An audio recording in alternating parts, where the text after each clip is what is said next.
কিয় ঘনে ঘনে বিধায়িকা নন্দিতা দাসৰ নাম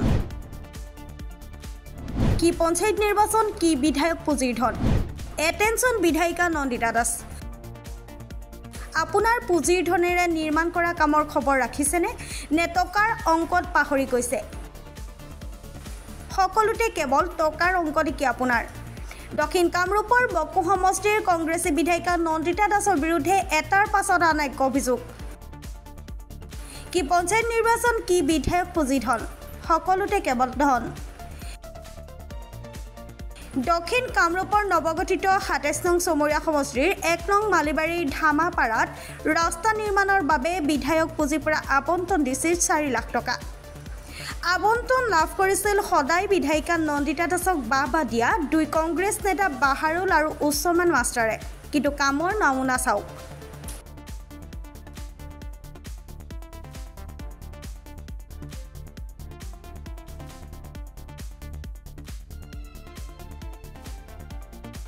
হয় এইখন হৈছে ১ নং মালিবাৰীৰ ধামাপাৰা গাঁৱৰ চানমিয়া গাঁওবুঢ়াৰ ঘৰৰ পৰা কানাৰ ঘৰলৈ যোৱা চৰকাৰী ৰাস্তা মেৰামতি কৰিবলৈ দিছিল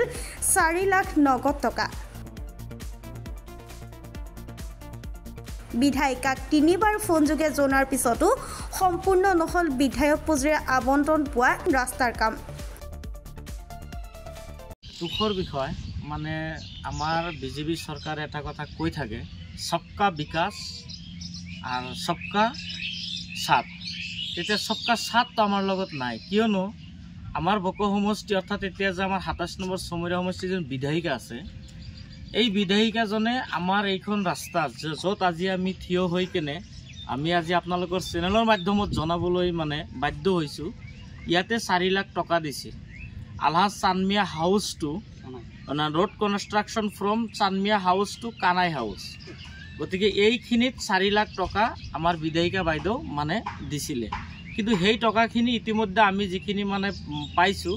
গোটেই পইচা মানে একাউণ্টছৰ পৰা উঠাই লৈ কেনে হয়তো ৰাস্তাৰ যিখিনি কাম আমাৰ হ'ব লাগিছিল কিন্তু কামখিনি নকৰিলে ইফালে ৰাইজে জমৰ যাতনাত ভুগি আছে আনকি মেডিকেলত যদি আমি এজন পেচেণ্ট ল'ব লগা হয় য'ত মানে কাম আমাৰ সুবিধাৰ কাৰণে টকাখিনি দিয়া হৈছিল কিন্তু সেইখিনি টকা মানে ২-৪ জনে মিলি হয়তো আত্মসাৎ কৰিছে বুলি আমি মানে গম পাইছোঁ কিয়নো য'ত ৰাস্তাটো মাটি পেলাব লাগে তাতে মানে পেলোৱা নাই আমাৰ ৰাইজৰ দাবী আমি আগতেও দিছোঁ মানে এতিয়াও দি আছোঁ কিন্তু খালি কৈ থাকে আমি পেলাম কিন্তু আজিলৈকে মাটিটো তেনেকৈ মানে পেলোৱা নাই ১০-১২ গাড়ীমান মাটি ইয়াতে পেলোৱা হৈছে বাকীখিনি মাটি এতিয়া পেলোৱা নাই এতিয়া কাৰ আশীৰ্বাদত যিজনে মানে এইটো দায়িত্বত আছে বা কমিটিত আছে কাৰ আশীৰ্বাদত যে তেনেকৈ মৈমতলী হিচাপত কাম কৰিছে এইটো এটা ৰহস্যৰ আৱৰ্ত কামটো বিধায়িকাজনে কাক দিছিল কামটো বিধায়িকাজনে মানে যিটো কমিটি বনাই দিছিল এইটো আমি শুনামতে মানে আমি শুনিছোঁ আমাৰ যিজন বাহাৰুল ইছলাম আছে আৰু আমাৰ উছমান মানে মাষ্টৰ আছে তেখেতৰ নেতৃত্বত বা সেই দুজনৰ নেতৃত্বত এই ৰাস্তাৰ কামখিনি মানে যিখিনি কাম কৰিছে ১০-১৫ গাড়ী বা ২০ গাড়ী মাটি সেইখিনিয়ে বাকী আৰু কাম হোৱা নাই তেতিয়া আমি চৰকাৰক আহ্বান জনাইছোঁ এই ৰাস্তাটোৰ মানে প্ৰথমে এই ৰাস্তাটোৰ পৰা আৰম্ভ কৰি MLA বাইদেউ যিখিনি কাম দিছে তাৰ মানে তেনেকুৱা সব কামৰ ক্ষেত্ৰতে তাৰ তেনেকুৱা হৈছে গতিকে উপযুক্ত এটা তদন্ত আমি বিচাৰিছোঁ যেহেতু সবকা সাথ সবকা বিকাশ মানে আমাৰ মুখ্যমন্ত্ৰী ডাঙৰীয়া কৈ থাকে ডেভেলপমেণ্টৰ কথা কৈ থাকে কিন্তু ইয়াতে ডেভেলপ তেনেকৈ আমাৰ হোৱা নাই যাৰ কাৰণে আজি আমি ৰাস্তাত থিয় হৈ কেনে আপোনালোকৰ চেনেলৰ মাধ্যমত ক'ব বিচাৰিছোঁ এটা এটা উপযুক্ত তদন্ত বিচাৰিছোঁ আমি আৰু কি মানে হিচাপত বা কাৰ মৈমতলী তেনেকুৱা কামখিনি কৰিছে আমি কিছুদিন আগত আমি পঞ্চায়ত ইলেকশ্যনৰ আগত আমি কৈছিলোঁ যে মানে আমাৰ নন্দিতা বাইদেউৰ হাজবেণ্ডক আমি বজাৰত লগ পাইছিলোঁ বিধায়িকাটো নাহেই আমাৰ এই অঞ্চলত কৈছিলোঁ যে আমাৰ কামখিনি হোৱা নাই তেখেতে কৈছিল যে হয় কামখিনি হ'ব কিন্তু আজিলৈকে আমি তেনেকুৱা মানে প্ৰগ্ৰেছ দেখা নাপালোঁ যাৰ কাৰণে আমি ক'বলৈ বাধ্য হৈছোঁ এতিয়া বিষয় আমাৰ বাইদেউ নন্দিতা ৪ লাখ টকা দিছিল ইটো ৰাস্তাখন কৰাৰ কাৰণে কিন্তু ৰাস্তাটো কাম এতিয়ালৈকে হোৱা নাই আজি ৯ মাহ হ'ল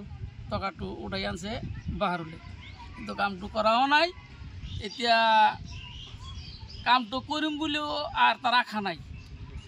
ইলেকশ্যনৰ আগতে ৰাস্তাখন বনাব খুজিছিল কিন্তু এতিয়ালৈকে বনা নাই কিন্তু এতিয়া যে আমি খোজকাঢ়ি যাম ঘৰৰ পৰা খোজকাঢ়ি যাব পৰা নাই এতিয়া গাড়ী আছে সন্মুখে গাড়ীগিলা আহিলেও গাড়ীগুলো যাব নোৱাৰে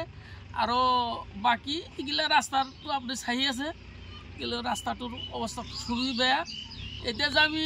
তদন্ত কৰবাৰ এতিয়া আমি মন্দিৰেৰ পৰা আইছি ছাৰক অনুৰোধ জনাইছোঁ আমাৰ ৰাস্তাখান যেনেকৈ হোক কেছ ফল কৰি দিয়ক আৰু তদন্ত কৰি যাই ফেলে যি কৰিব লাগে কৰক। বাইদেউক জনাইছিল নে আপোনালোকে? বাইদেউক জনাইছিলোঁ, নন্দী বাইদেউক জনাইছিলোঁ। আমি একবাৰ একে 3বাৰ জনাইছোঁ, কিন্তু সিয়ে কৈছে যে বাহিৰলৈ ৰাস্তাখন বনাব, আমি তাক ভালদৰে কৈ দিছোঁ। চমৰীয়াৰ পৰা সাইফুল ইছলামৰ ৰিপৰ্ট, প্ৰাতঃ টাইম ডিজিটেল। অসমৰ সংবাদ জগতখনৰ বাবে এক সুখৰ খবৰ। আপোচবিহীন ৰাইজৰ কণ্ঠ সাপ্তাহিক কবচ পুনৰ এবাৰ অসমৰ ৰাইজৰ মাজলৈ। স্বত্বাধিকাৰী প্ৰণীতা কলিতাৰ দ্বাৰা প্ৰকাশিত আৰু আপোচবিহীন একাংশ নপুৰণি অভিজ্ঞতাপুষ্ট সাংবাদিকৰ দ্বাৰা প্ৰচাৰিত তথা eco printing press Guwahati Katabari গড়চুকত মুদ্ৰিত সাপ্তাহিক কবচ এতিয়া অসমৰ বিভিন্ন প্ৰান্তত উপলব্ধ। আমাৰ ঠিকনা মুখ্য কাৰ্যালয় অসম ফৰেষ্ট স্কুল, হৰি মন্দিৰ পথ, গুৱাহাটী আৰু উপ কাৰ্যালয় Kalita market, Bijoynagar, Kamrup, Assam. Mobile number হৈছে 9435114666 70024728113। আমাৰ ইমেইল আইডি হৈছে kobos2025@gmail.com।